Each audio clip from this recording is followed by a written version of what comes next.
بسم اللہ الرحمن الرحیم۔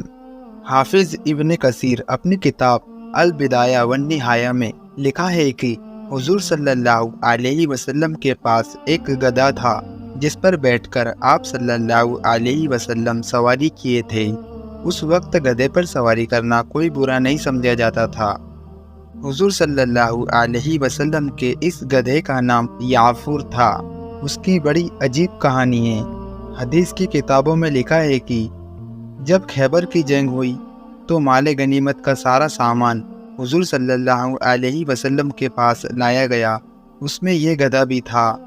جب سارا مال صحابہ اکرام میں تقسیم ہو رہا تھا تو یہ گدھا آگے بڑھ کر حضور صلی اللہ علیہ وسلم کے پاس آ کر کھڑا ہو گیا اور اپنی زبان میں حضور صلی اللہ علیہ وسلم سے کہنے لگا کہ اے اللہ کے رسول، میں اس نسل سے ہوں کہ جس پر نبیوں نے سواری کی ہے۔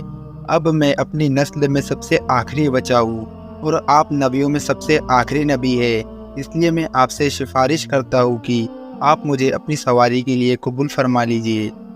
تو حضور صلی اللہ علیہ وسلم نے یعفور گدھے کو اپنی سواری کے لیے خاص کر لیا۔ سیرت کی کتابوں میں اس گدھے کے بارے میں لکھا ہوا ہے کہ کبھی اگر حضور صلی اللہ علیہ وسلم کے پاس کوئی صحابی نہ ہوتے اور آپ کو کسی صحابی کو بلانا ہوتا تھا تو آپ یعفور کو حکم دیتے کہ اے یعفور، جاؤ اور ابو بکر کو بلا لاؤ، یا عمر کو بلا لاؤ، یا فلاں صحابی کو بلا لاؤ۔ تو یعفور پھر دوڑتا ہوا ان سبھی کے دروازے پر جاتا اور زور سے دروازے پر ایک دھکا دیتا۔ وہ صحابی باہر نکلتے، سامنے یعفور کو کھڑا دیکھ کر سمجھ جاتے کہ حضور کا بلاوا آیا ہے، اور پھر وہ صحابی جلدی سے بارگاہ رسالت میں تشریف لاتے۔ یہ یعفور گدھا حضور صلی اللہ علیہ وسلم سے اتنی زیادہ محبت کرتا تھا کہ جس دن آپ کی وفات ہوئی تو یعفور کو جیسے ہی خبر ہوئی تو وہ دوڑتا ہوا حضور صلی اللہ علیہ وسلم کے کمرے میں آیا اور حضور صلی اللہ علیہ وسلم کے جسم مبارک کو دیکھ کر رونے لگا، اور پھر واپس لوٹ کر مدینے کی گلیوں میں تیز تیز چلاتا ہوا دوڑنے لگا۔ پورا دن دوڑتا رہا، آخر ایک کنویں میں کود کر اپنی جان دے دی۔ حضور صلی اللہ علیہ وسلم کے پاس ایک اونٹنی تھی، اس کا نام شہبہ تھا۔ اس کو جب خبر ہوئی کہ حضور کی وفات ہو گئی ہے تو وہ اپنی جگہ پر بیٹھے بیٹھے رونے لگی اور چارہ پانی چھوڑ دیا، یہاں تک کہ 10 دنوں میں اسی جگہ پر بیٹھے بیٹھے اس اونٹنی کی موت ہو گئی۔ ایک اور واقعہ حدیث میں لکھا ہے کہ ایک بار حضور صلی اللہ علیہ وسلم صحابہ اکرام کے ساتھ ایک جگہ پر بیٹھے ہوئے تھے۔ کافر لوگ تھوڑی دور پر بیٹھے حضور صلی اللہ علیہ وسلم کا مذاق اڑا رہے تھے۔ اتنی دیر میں وہاں سے ایک دیہاتی آدمی گزرا۔ اس نے کافروں سے پوچھا کہ یہ سامنے کون لوگ بیٹھے ہیں؟ تو کافروں نے بتایا کہ یہ محمد اور ان کے ساتھی ہیں۔ اس دیہاتی نے پوچھا کہ یہ کیا کہتے ہیں؟ کافروں نے کہا کہ یہ کہتے ہیں کہ میں اللہ کا رسول ہوں، تم لوگ میری مان لو تو دنیا و آخرت میں کامیاب ہو جاؤں گے۔ اس دیہاتی نے کہا اچھا، میں دیکھتا ہوں۔ اس دیہاتی کے ہاتھ میں مری ہوئی گو تھی۔ یہ چپکلی کی طرح ایک جانور ہوتا ہے، یہ دیوار پر چپک جاتی ہے۔ اس دیہاتی نے حضور کے سامنے وہ گو پھینکتے ہوئے کہا کہ اے محمد، اگر یہ گو گواہی دے دے کہ آپ اللہ کے رسول ہیں تو میں ابھی کلمہ پڑھ کر مسلمان ہو جاؤں گا۔ اس دیہاتی نے مذاق اڑانے کے لیے حضور سے یہ بات کہی تھی۔ حضور اپنی جگہ سے اٹھے اور اس گو کے پاس آ کر کھڑے ہو گئے اور پھر فرمایا کہ اے گو، اٹھ جا اور گواہی دے۔ یہ سن کر وہ مری ہوئی گو نے اپنی آنکھیں کھولی اور حضور کے سامنے سیدھا ہو کر کے بیٹھ گئی اور کہنے لگی کہ یا رسول اللہ، میں گواہی دیتی ہوں کہ آپ اللہ کے سچے رسول ہیں۔ یہ دیکھ وہ دیہاتی اسی وقت مسلمان ہو گیا۔ ایک اور واقعہ حدیث کی کتابوں میں ملتا ہے کہ ایک دن حضور صلی اللہ علیہ وسلم فجر کی نماز پڑھ کر باہر نکلے تو سامنے بھیڑیے کا ایک جھنڈ کھڑا ہوا دیکھا۔ بھیڑیوں کو دیکھ کر صحابہ اکرام ڈر گئے۔ ان بھیڑیوں نے حضور صلی اللہ علیہ وسلم سے اپنی آواز میں کہا کہ اے اللہ کے رسول، ہم سب بھیڑیا ہیں اور ہمارا کھانا گوشت ہوتا ہے، ہم بکریوں کو شکار کر کے کھاتے ہیں، لیکن اے اللہ کے رسول، اب ہمیں آپ کی محبت میں آپ کے صحابہ اکرام کی بکریاں کا شکار کرنے کا من نہیں کرتا، لیکن گوشت کھائے بغیر ہم زندہ بھی نہیں رہ سکتے۔ اس لیے آپ بھیڑیوں کے لیے روزانہ کی کوئی ایک بکری مقرر فرما دے تاکہ ہم دوسری بکریوں کو شکار نہ بنائیں۔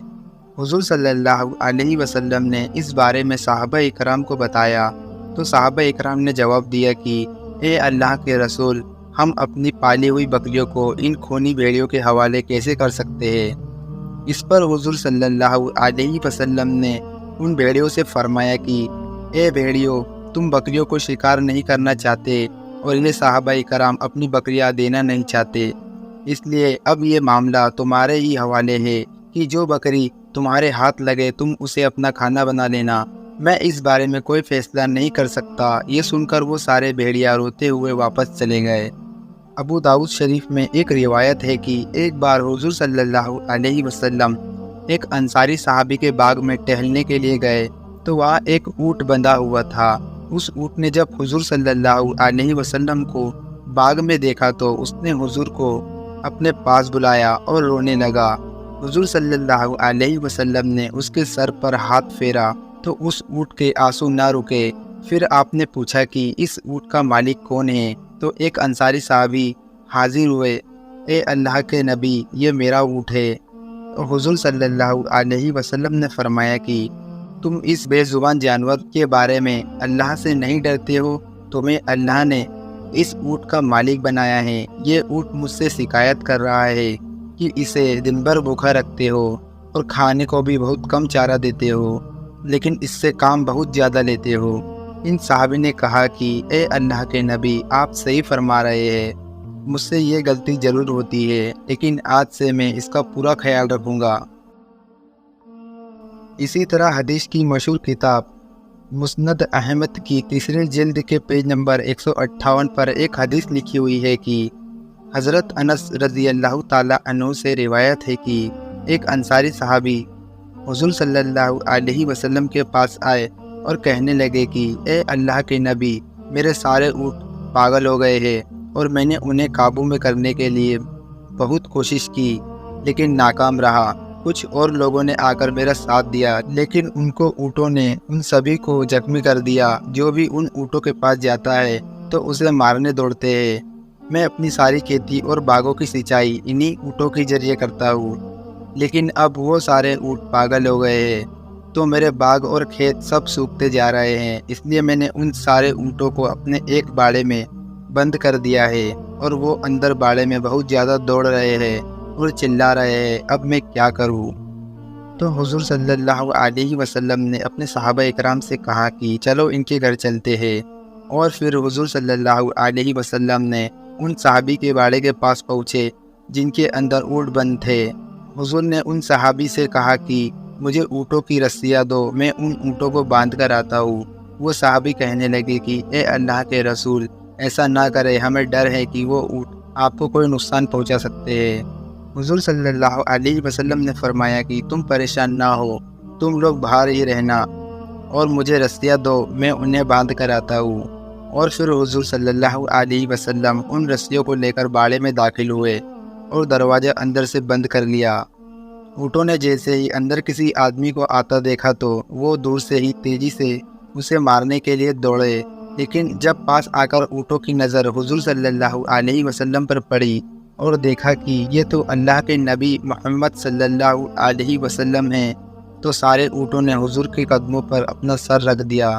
حضور صلی اللہ علیہ وسلم نے ایک ایک اونٹ کو رسی سے باندھ کر اونٹوں میں باندھ دیا اور پھر دروازہ کھولا تو وہ صحابی یہ منظر دیکھ کر حیران رہ گئے اور کہنے لگے کہ اے اللہ کے رسول، میں گواہی دیتا ہوں کہ آپ اللہ کے سچے رسول ہیں۔